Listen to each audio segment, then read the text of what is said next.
হরে কৃষ্ণ, রাধে রাধে বন্ধুরা। তো আমরা আর একটি ব্লগের সাথে চলে এসেছি। তোমরা সবাই কেমন আছো? আশা করি সবাই ভালো আছো। তো আমরা কিন্তু গঙ্গা স্নান করে রেডি হয়ে ইস্কন মন্দিরে চলে গেছিলাম।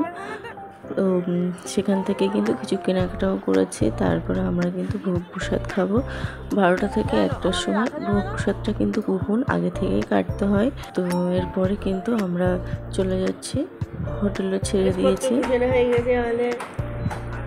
এটা কিন্তু বৈষ্ণব সমাধি মন্দির। বৈষ্ণবদের এখানে সমাধি দেওয়া হয়। এখান থেকে কিন্তু সুলভ মূল্যের প্রসাদের টিকিট কেটে নিয়েছি। তো এখানে কিন্তু ভোগ খাওয়ানো হয়, আর ভোগের টেস্ট কিন্তু দারুণ। তোমরা অবশ্যই মায়াপুর গেলে এখান থেকে ভোগের কুপন কেটে সুলভ মূল্যের প্রসাদের কুপন কেটে তোমরা খেতে পারো। তো প্রথমে দেখো একটা খিচুড়ি ভোগ দিয়েছে, এটা কিন্তু খেতে দুর্দান্ত লাগে।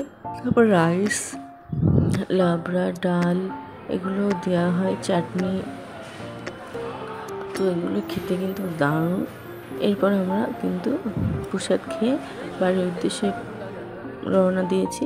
এখান থেকে কিন্তু একদম আসতে ইচ্ছে করে না, মনটা কিন্তু একদমই খারাপ হয়ে যায়। তো আমরা আবার খেয়া পথে পার হয়ে মায়াপুর ঘাট থেকে চলে যাব।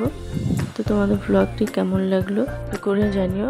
আজ এই পর্যন্ত, আবার হাজির হব অন্য কোনো ব্লগের সাথে। সবাই ভালো থেকো, সুস্থ থেকো।